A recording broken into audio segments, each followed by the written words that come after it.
ნაციონალური მოძრაობა გეგმავს განახლებას, ამავე დროს ეს პარტია ოპოზიციური ალიანსის შემდგენლობაშია, ამიტომ ნაციონალურ მოძრაობაზე დღეს ჩვენც მოგვიწევს საუბარი, თუმცა ოდნავ მოგვიანებით იქამდე სხვა პოლიტიკური საკითხების შევაფასოთ, პირველ რიგში კი საქართველოს ვიზა ლიბერალიზაცია, რასთან დაკავშირებულ საკითხზეც შეხვედრა ცოტა ხნის წინ დასრულდა ბრიუსელში. ერთ-ერთი პოლიტიკოსი ამბობდა დღეს და რეალურად ასეცაა, ახლა ევროკავშირთან გაწევრიანებასთან დაკავშირებით უნდა აწარმოებდეთ და ვიწყებდეთ მოლაპარაკებებს, თუმცა სამწუხაროდ ამის საპირისპირო ვითარების წინაშე ვდგა ვართ, შეიძლება ისიც დავკარგოთ, რაც მოკლედ 7 წლის წინ მოვიპოვეთ, ვგულისხმობ სწორედ საქართველოს ვიზა ლიბერალიზაციას. როგორ მივედით ამ სამწუხარო რეალობამდე, ამ საკითხზე ბევრჯერ გვისაუბრია და მინდა რომ კიდევ ერთხელ დავსვათ ეს კითხვა, ისე როგორც ვის მიმართ უნდა არსებობდეს პრეტენზიები, იმიტომ რომ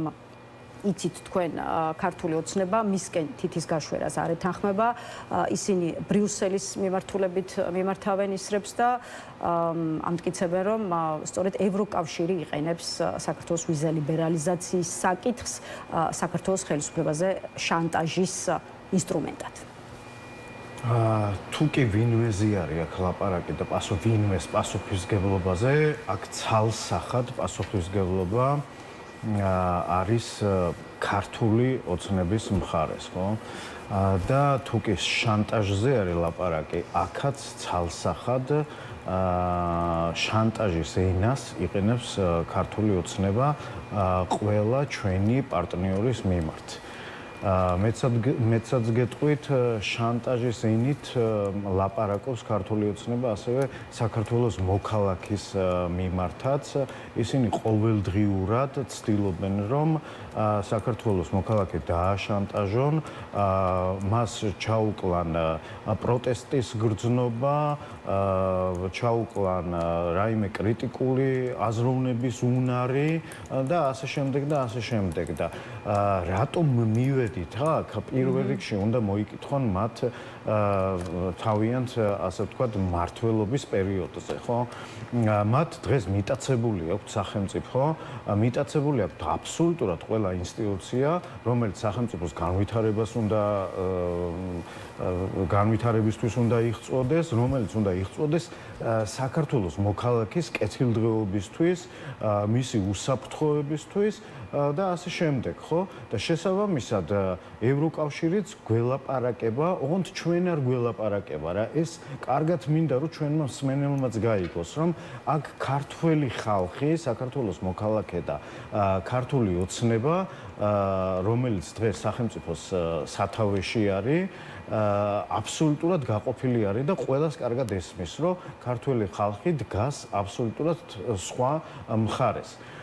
და რაც თქვათ აქამდე ჩვენ გვახსოვს, რომ ძალიან ბევრი კრიტიკული შენიშვნა იყო ვიზა ლიბერალიზაციის შემდგომ ჩვენი მისამართით, ხო? და ეს პირველ წლებს განსაკუთრებით ეხება, იქნებოდა ეს სავიზო რეჟიმის დარღვევასთან დაკავშირებით საკითხები, თუ არალეგალურ ემიგრაციასთან დაკავშირებული საკითხები და მართლაც ევროკავშირს და მის თითოეულ წევრს ჰქონდა ძალიან ბევრი შესაძლებლობა, რომ სამართლებრივადაც ეს საკითხი დაესვათ და ადრეც, თქვათ, კითხვის ნიშნის ქვეშ დაეყენებიათ უვიზო მინუსვლის გაგრძელების საკითხი, მაგრამ აქ მთავარი არის პოლიტიკური გადაწყვეტილება და პოლიტიკური ნება, ხო? ჩვენ კარგად ხედავდით თუ რამდენად დახმარების რეჟიმში იყო ევროკავშირი საქართველოს მიმართ, ხო? თუ რამდენად მეგობრულ რეჟიმში იყო და მართლაც ერთ-ერთი სუვერენიტეტის დამცველი, საქართველოს მოქალაქის კეთილდღეობის დამცველი, განვითარებისადმი მომავალში რა იქნება, როგორ ფიქრობთ, ბატონ კახა? მომავალში მე და აქვე აი დღეს ბრიუსელში გამართული შეხვედრა, ეს იყო ტექნიკური ხასიათის შეხვედრა, როგორც ამას ქართული ოცნება ამტკიცეს, თუ ეს იყო ტექნიკური ხასიათის შეხვედრაზე მეტი, რომელსაც შეიძლება მოყვეს სწორედაც რომ პოლიტიკური გაწყვეტილებების მიღება და აქვე ახლა თუ კი უვიზო მიმოსვლის საბოლოო ჯამში მაინც უნდა ველოდოთ ამ გადაწყვეტილების მიღებას და ვიზა ლიბერალიზაციის შეჩერებას, ავტომატურად ლოგიკურად ისმის კითხვა ამით დაიჯება ქართული ოცნება თუ და მისი ხელმძღვანელი პირები თუ დაიჯება თვითონ ქართველი ხალხი და მეორე მხრივ არ ვიცი ხალხიც იმსახურებს ამასო ასეთი არის პოლიტიკოსის პოლიტოლოგის მოსაზრება მაგალითად აი პაატა ზაქარიშვილი იყო დღეს დილით ნიუსრუმში ჩემი სტუმარი რომელმაც თქვა რომ ხალხი რომელიც ხმას არ იღებს და ხელისუფლებას ამდენის უფლებას აძლევს ხო აი ზუსტად ამ გადაწყვეტილებას იმსახურებსო და ევროდეპუტატმა რატომ უნდა დაუჭიროს მხარი ასეთი ხალხისთვის ვიზა ლიბერალიზაციის გაგრძელებასო. ხო, აი თქვენი პასუხი რა არის მარტივად გითხრათ. ლევანდელი შეხვედრა პირველ რიგში იყო პოლიტიკური გზავნილი კიდევ ერთხელ და მცდელობა ევროკავშირის მხრიდან რომ რამენაირად ასე ვთქვათ კურსი, მიმართულება და მმართველობის სტილზე დააფიქროს და შეაცვლევინოს ქართულ ოცნებას. აქ ტექნიკური ხასიათის შეხვედრა კი ქვია ამას და რეალურად შეიძლება ითქვას მართლაც ესე არის, მაგრამ აქ მთავარი არის პოლიტიკური გზავნილი. მე ეჭვმება რომ საქართველოს დღევანდელი ხელისუფლება ქართული ოცნება ამას გაიგებს და მიხვდება, უბრალოდ ისინი ძალიან კარგად ხვდებიან ყველაფერს, მაგრამ გეზი მათ ამ მიმართულებით აქვთ აღებული. მათი მთავარი ამოცანა არის ზუსტად რომ და ამ წლების ბოლო წლების განმავლობაში, რასაც აკეთებენ, სხვა ასე ვთქვათ დასკვნის გამოტანის საშუალება ჩვენ არ აქვს. მათი მთავარი ამოცანა არის საქართველოს ბოლომდე მიიყვანონ იზოლაციამდე ჩამოაშორონ მის დასავლელ პარტნიორებს ერთ-ერთი მიზნით რომ დასავლეთში დემოკრატიულ სახელმწიფოში მათ არ აქვთ არანაირი ბერკეტის საშუალება რომ ხელისუფლებაში დარჩენ და მართონ სახელმწიფო. შესაბამისად მათი ერთ-ერთი გამოსავალი არის რუსეთის გზა, ჩინეთის გზა და იმ ავტორიტარული რეჟიმების გზა, რომელიც დღეს კიდე არსებობს სახელმწიფოში. ჩემი აზრით მე მაინც იმც ვიტოვებ, რომ ჯერ ერთ-ერთი ეს პროცესი ისედაც და ასედაც გაწერილი იქნება. შესაბამისად ჩვენ გვაქვს საშუალება საქართველოს მოქალაქეებს, რომ რაღაცა სხვანაირად ზეწოლად მოვახდინოთ, ვთქვათ, ხელისუფლებაზე და რაც შეიძლება მალე შევცვალოთ ისინი და მე იმეც ვიტოვებ, რომ საქართველოს მოქალაქეს არ შეუჩერდება უვიზო მიმოსვლა. რუსელთან ვერა, მაგრამ ჩინეთთან გვაქვს კარგი ურთიერთობები და კიდევ უფრო ღრმა ვიდრე ეს იყო აქამდე, იცით რომ გუშინ წინ უკვე ყოვლის მომცველი სტრატეგიული პარტნიორობის შესახებ გაფორმდა შეთანხმება ორ ქვეყანას შორის. მთავრობა გვეუბნება, რომ ეს არის ძალიან მაგარი ამბავი და მნიშვნელოვანი გადაწყვეტილება როგორც პოლიტიკური, ისე ეკონომიკური თვალსაზრისით და მეტიც ირაკლი ყობახიძე მთავრობის მეთაური გვეუბნება იმასაც, რომ ამერიკის შეერთებული შტატებისგან განსხვავებით, რომელთანაც მისივე შეფასებით მხოლოდ ქაღალდზე გქონდა სტრატეგიული პარტნიორობა ჩინეთთან ურთიერთობები კონკრეტულ სარგებელში გამოიხატება და ჩინეთი გვიყურებს როგორც ტოლს და სწორს. რა სიტყვით ქართული ოცნება ჩინეთისგან იხრება, როცა საუბარია რომელ ქვეყანასთან ურთიერთობას მოაქვს საქართველოსთვის მეტი სარგებელი. არ ვიცი თქვენ რომლისკენ იხრებით, ან საერთოდ რამდენად სწორია საკითხის ასე დაყენება, ვისთან უნდა გქონდეს საქართველოს სტრატეგიული პარტნიორობა, ამერიკასთან თუ ჩინეთთან, ორივესთან, რატომ არ შეიძლება? მე მგონი არც არავინ არ ამბობს, რომ ორივესთან არ შეიძლება. მოდით დავიწყოთ იმითი თუ როგორ ასე ვთქვათ, ყიდიან ისინი ამ ხელშეკრულებას, ხო, სტრატეგიულ პარტნიორობას. ჩვენს ვთქვათ თანამოქალაქეებსაც მინდა აუხსნა, რომ ჩინეთს სტრატეგიული პარტნიორობის ხელშეკრულება გააჩნია დაახლოებით 50 ქვეყანასთან თუ არ ვცდები. აი ესეთი სახის, რაც ამათმა იზეიმეს გუშინ იყო, ხო? რომ მოაწერეს ხელი თუ გუშინ წერენ, რომ ყოვლის მომცველი სტრატეგიული პარტნიორობა და აღსანიშნავია ის, რომ აი ესეთი ვთქვათ დონის ხელშეკრულება გაფორმებული აქვს ისეთ ქვეყნებთან, როგორც არის გერმანია, საფრანგეთი, იტალია, ევროპის ქვეყნებთან, მათ შორის ნატოს წევრ ქვეყნებთან და შესაბამისად ეს ჩვეულებრივი ამბავი არის, ხო? აქ ლაპარაკი არის ურთიერთობებზე, რომელიც პირველ რიგში ასე ვთქვათ, ტრანსფერდება ეკონომიკურ ურთიერთობებზე, კულტურულ ურთიერთობებზე, ხალხთა შორის ურთიერთობებზე და ასე შემდეგ, თორე ჩინეთის აი დღეს რაც მოგყიდეს მათ, ხო? რომ ვთქვათ, აი მიიღეს სტრატეგიული პარტნიორი ჩინეთი, რომელიც რას შვება? გაეროში საქართველოს სტრატეგიულ ინტერესებს მხარს აღუჭერს და ამით უნდათ გაამართლონ დასავლეთთან დაშორება და ამის საპირწონედ თქვათ გვასაღებენ ამერიკასთან გაფორმებულ სტრატეგიულ ურთიერთობას იმ სახელმწიფოსთან, რომელიც შეიძლება ითქვას, რომ ჩვენი სახელმწიფოებრიობის და სუვერენიტეტის ერთ-ერთი გარანტი იყო, თუნდაც იგივე დასავლურ ქვეყნებთან. ასე რომ ეს სასაცილო არის, მე ვფიქრობ, რომ აქ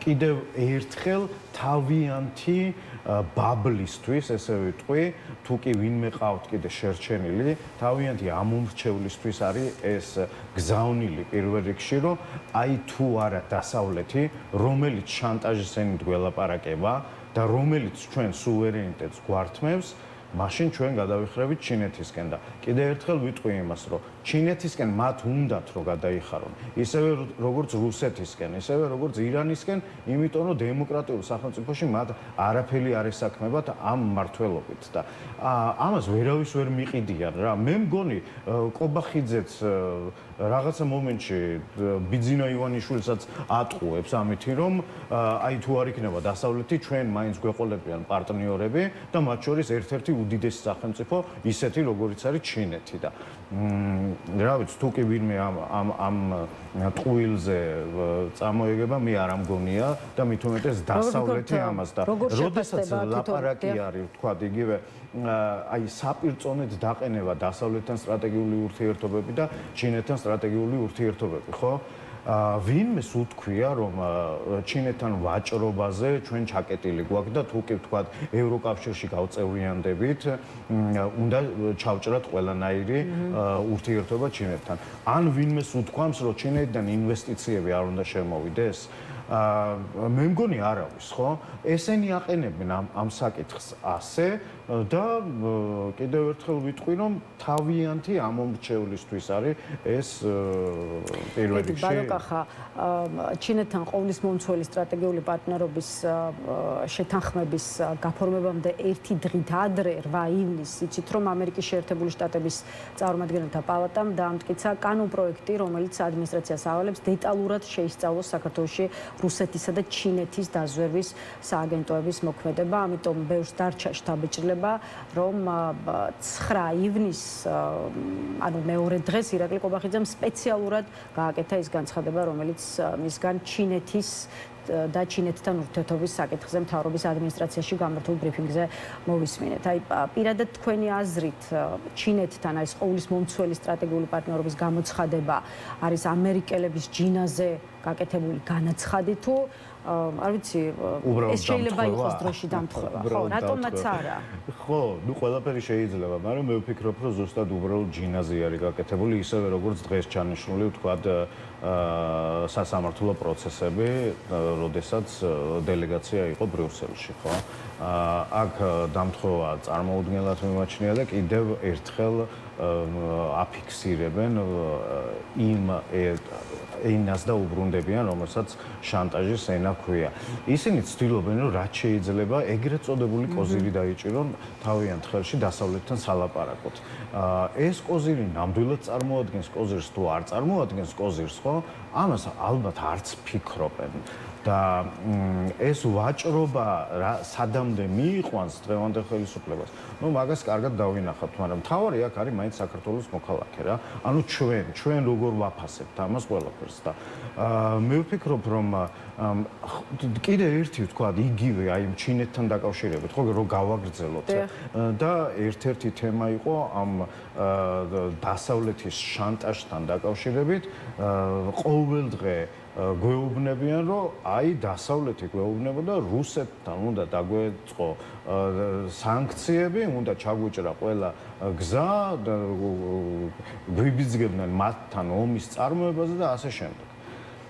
ჯერ ეს ერთი თუ ისტორიას გადავხედავთ, ამ უახლოეს ისტორიას, თვითონვე თავიანთი წარმომადგენლებს და იგივე ეროვნული ბანკის პრეზიდენტს აქვს გაცხადებული, რომ ისინი მაინც მიყვებიან ამ სანქციებს, ხო?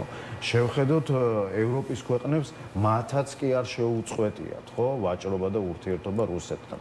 რა თქმა უნდა, ისინი ამცირებენ და ნელ-ნელა ალბათ სხვანაირად მოხდება მათი ურთიერთობა, მაგრამ ეს ხომ მოლაპარაკებების საგანი არის, ხო? ანუ არავის ასე თქვათ მჭახედ არ დაუყენებია საკითხი, რომ საქართველოს დღეს ერთ დღესაც უნდა ადგეს და ყველანაირი ურთიერთობა გაწყვეტოს და ყველას ძალიან კარგად ესმის თუ როგორი დამოკიდებულება არის, მით უმეტეს იმ გარემოში, სანამ ომი დაიწყებოდა უკრაინაში, როგორი გადაჯაჭვული იყო ეკონომიკები ერთმანეთთან, ხო? როგორც რუსეთ ევროპის ეკონომიკა, ასევე საქართველოს რუსეთის ეკონომიკა, ხო? და ამის ესე ერთი ხელის მოსმით ჩაჭრა ვერ მოხდებოდა და არც არასდროს ყოფილა ამაზე ლაპარაკი და ეხლა აბსოლუტურად სხვა რაღაცას გვასაღებენ რა. კეთილი, ბატონ კახა, ბოლოსკენ გავდივართ და ბოლოს რადგან თავისუფლების მოედანს წარმოადგენთ, თავისუფლების მოედანი კი თავისუფლ ოპოზიციური ალიანსის ერთ-ერთი წამყვანი პარტია, თვითონ ამ ალიანსსაც მინდა რომ დავუთმოთ დრო, მით უფრო რომ შიდა პრობლემების მოგვარებას როგორც ჩანს ჯერ კიდევ ვერ ახერხებთ, გულისხმობ ნაციონალურ მოძრაობასთან სხვა პარტიების დაპირისპირებას, თავისუფლების მოედანი ამ პერიპეტიებში ნაკლებად არის ჩართული და ძირითადად ნაციონალური მოძრაობის და იგივე მელია გვარამიას კოალიციის წარმომადგენელთა ჩხუბს, კინკლაობას ან აქეთ ჩერგოლეიშვილის, სააკაშვილის დაპირისპირებას ვუყურებთ, თუმცა რადგან თქვენი პარტია კოალიციის ნაწილია, იქ მიმდინარე პროცესები გეხებათ თქვენ. ამიტომ რას ფიქრობთ ალიანსის შიგნით დაპირისპირებაზე? ახლა ის გითხარით, ვინ არის მტყუან მართალი უკვე თავისუფლების მოედნის წარმომადგენელთა შეფასებით და აი მოდით პირდაპირ კითხავთ ასეთ ერთობას, როცა საზოგადოება მუდმივად დაპირისპირებას უყურებს ალიანსის შიგნით, ჯობს თუ არა, ასე ვთქვათ, პოლიტიკური გაყრა და დაშლა. მტყუან მართალის გარჩევას მე არ დავიწყებ, ეხლა ჩვენ კარგად გვახსოვს თუ რატომ შეიქმნა ალიანსი, ხო? პირველ რიგში ეს იყო ზუსტად საზოგადოების მოთხოვნა იყო, პოლიტიკური ძალების გაერთიანება და ჩვენ ამ მოთხოვნას დავყევით. ისიც გასაგებია, რომ ალიანსში არსებობენ პოლიტიკური პარტიები, რომელსაც ერთმანეთთან აქვს გარკვეული უთანხმოებები და შეიძლება ითქვას დუღილის პროცესი მიმდინარეობს, მაგრამ მე იმეც ვიტოვებ, რომ ეს პროცესი დასრულდება, დადუღდება ყველაფერი და ჩვენ გავაგრძელებთ ისევ თანამშრომლობის, ერთმანეთთან თანამშრომლობის გზით იმ საქმის კეთებას, რასაც ქვია საქმე საქართველოს გულისთვის რა და მე ვფიქრობ რომ რა თქმა უნდა ჩვენ კონსულტაციები გვექნება აი ეს პერიოდი მართლაც დაკავებული ვიყავით მთლიანად თითქმის პარტია და რეგიონებში ვაგრძელებთ ჩვენს ტურნეს კონსულტაციები გვექნება ერთმანეთთან ალიანსში შემავალ პარტიებთან და ეს უთანხმოებები აუცილებლად გადაწყდება იმიტომ რომ ერთმნიშვნელოვნად ყველას აზრი არის რომ მხოლოდ ერთობით არის შესაძლებელი ამ ავტორიტარული რეჟიმის მოშორება პოლიტიკური ველიდან და უფრო მეც გეტყვით ჩვენი აზრით უკეთესი იქნებოდა და ალბათ ამ მიმართულებითაც ვიმუშავებთ როგორც პარტიები ასევე ალიანსი მთლიანად რომ ალიანსი უფრო გაძლიერდეს სხვა პარტიებითაც და არ შემოიფარგლოს მხოლოდ და მხოლოდ იმ 9 პარტიით რომელიც დღეს არის ალიანსში უამრავი ახალი პარტია არის შექმნილი უამრავ ახალ პარტიას აქვს განაცხადი გაკეთებული რომ ისინი აპირებენ პოლიტიკურ ასპარეზზე გამოსვლას და მე ვფიქრობ რომ ისინი მართლაც გააძლიერებენ აწარმოებენ ალიანსს და ალიანსი მიიღებს ზუსტად ზოგად, ასე ვთქვათ, სამოქალაქო მოძრაობის უკვე საუბრობთ იმაზე, რომ შესაძლოა გაფართოვდეთ ასეთი კონსულტაციები სხვა ძალებთან საუბრობთ ამაზე. კონსულტაციები სხვა ძალებთან ამ შემთხვევაში არ მიმდინარეობს აი ესე ოფიციალურად. შესაბამისად მე არ დავასახელებ, მაგრამ რომელი პარტიებიც არის უკვე ასე ვთქვათ ასპარეზზე გამოსული, ჩვენ ყველამ კარგად ვიცით, ეს ახალი მოძრაობები, ახალი ძალებია და შესაბამისად მე იმედს ვიტოვებ, რომ ალიანსი აკეთებთ ერთგვარად შეთავაზებას. კი, და იმედს ვიტოვებ, რომ ალიანსი აუცილებლად გაძლიერდება ამ პარტიებით და ახალი სახეებით და ახალი ხალხით.